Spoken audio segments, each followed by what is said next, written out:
Hello, welcome to Loremaster's Lair. I'm your Loremaster, here today with another god video. This is a big one, a universally feared deity. The deity whose duty is to slaughter those who stand against the gods themselves. It is Achaekek, he who walks in blood. With that said, let's get started. So where can you follow Achaekek's trail of blood? As always, Gods and Magic, one for both editions, is the best place to find the basics. He appeared in no back matter, so his first full write-up was in Face of Galorian. He also makes small appearances in Face of Corruption, and his home is laid out pretty well in Plain Adventure.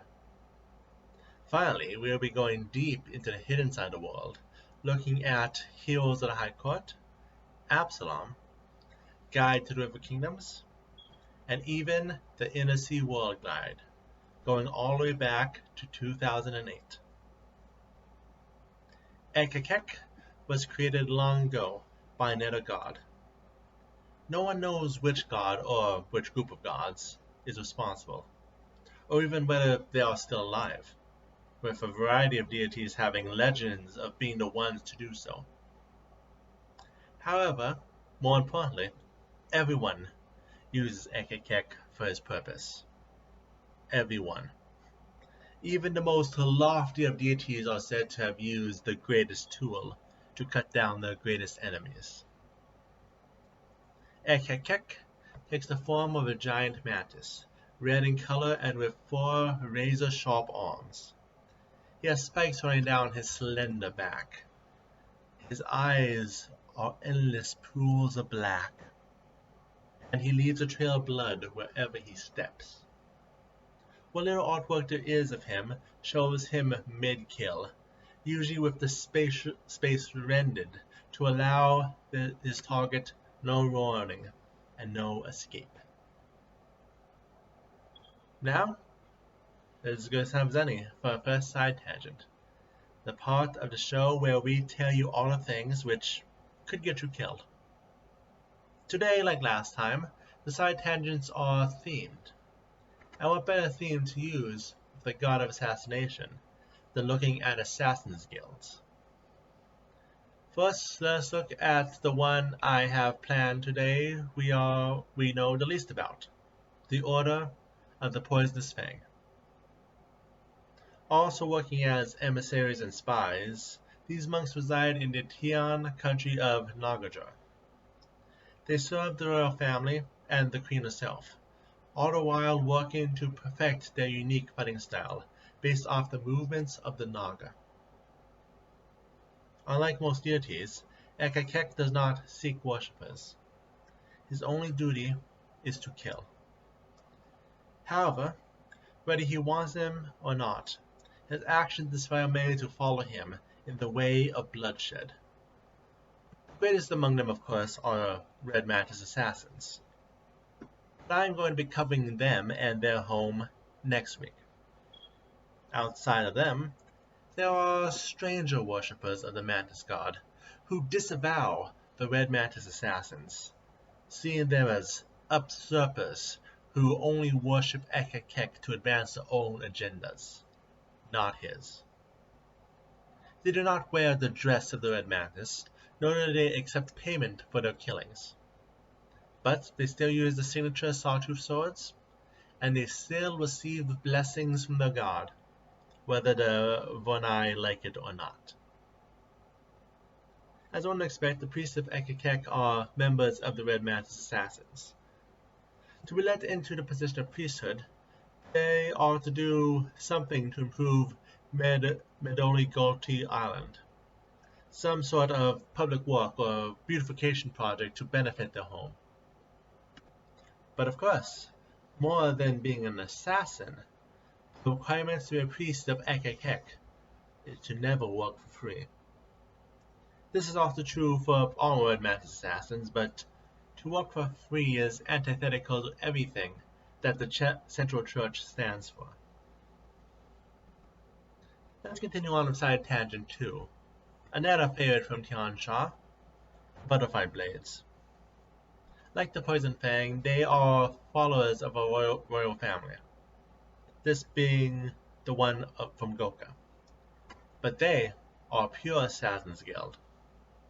No diplomacy, not anything else, just pain or death. These yellow-robed warriors work tirelessly to master the signature butterfly blades, to the point of being able to take down most enemies in a single hit. Or, more importantly, to inflict countless non-fatal slashes to subdue their opponent. After all, the master of killing is the master of not killing. They work in the shadows, keeping the underworld and scheming nobles in line. Most of the shrines of Achaekek are hidden, simply holy symbols or places storing trophies from kills. However, in nations like Geb and Nadal, the shrines are allowed out in the open, and can be places where people can ask followers for their services. Same in Katapesh and the River Kingdoms, but usually they are under a false business head. However, the greatest of temples is, of course, the home of the Red Masked Assassins, the Crimson Citadel on Mediogalti Island. Achaekek's realm is the Blood Veil, a cavern connected to the base of the Boneyard. Exploring deeper, one will find a crimson jungle and rivers of blood which connect to Hell, Abaddon, and the Abyss, as well as being connected to other smaller dens across the Great Beyond. From his main den, he can look out at the River Souls, watching as those killed in his name travel to the final judgment. And on to our third side tangent, a look at an old friend from Absolom, the Guild of Wonders. The Guild of Wonders is found in the Westgate district, taking the form of a sideshow attraction of obviously fake animal taxidermies. However, everyone is in the know the location is actually a school of sabotage and assassination. Here one will learn the arts of weapons, poison and combat, and offer such services as a death pact, an insurance policy paid ahead of time for the one who successfully murders you to become the guild's next target. Such an interesting sideshow indeed. Now, on to other information. Achaekek only has one center of worship, Ilizogo Morgalti, home of the Red Mantis Assassins. There are no holidays to he who walks in blood, and only a few religious texts even mention him. It has been noted some books of ages far past do talk of him, mentioning him as the slayer of gods, a departure from his current MO of never slaying a god. If there may be something lost to time, or whether Achaekek is not as loyal as he is currently betrayed, that is a question many are likely too scared to ask. When it comes to connections to other gods, one of the reasons the bloody faith has prospered is because they tend to not get in the way of other religions. They are continuously there in the shadows, ready to be of use to whoever it is who intends to use them. Though they tend to get along the best with the faiths of Besmara, Mephistopheles, and Norgabur outside of the Skin-Son men, they kind of have a tiff going on. As for planar allies, Achaekek has but one, Zeuthis, himself a giant red mantis, often mistaken for his lord. He loves leveling towns, which have blasphemed against he who walks in blood. So you might want to watch your tongue. And let's end this with our final side tangent of the day. Technically a two-parter. The Assassins and Poisoners Guild of Daggermark. The Assassins Guild came about when an army of assassins left the Cameroon city-state of Yenchaba before it was destroyed.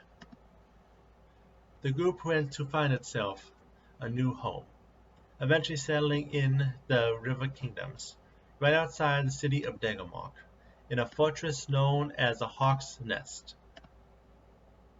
In addition to the fortress, they also have a guild school within the city, where they teach new assassins the 3 precepts: life, death, and the assassin who stands between the two. And more recently came the Poisoners Guild. Its founder coming from the west. Thane Poisoner fled Cheliax during its civil war and set up shop in Degamark. Here, they became accused of killing the city's final ruler, but nothing was ever proven. Afterwards, the Poisoners Guild teamed up with the Assassins Guild and more or less took control of the town, putting it in a state of stable anarchy so that everything runs smoothly while they run their own businesses. And they also became founding members of the Loose Confederation of the River Kingdoms, leading to them following the 6 river freedoms, but all still create and follow their own rules otherwise. And that brings us to the end of today's video. The review is a little more bulk in it, but we'll be looking more deeply at the Red Mantises next week. So think of this as a 2-parter instead. But either way, that's next week, so I'll see y'all next time.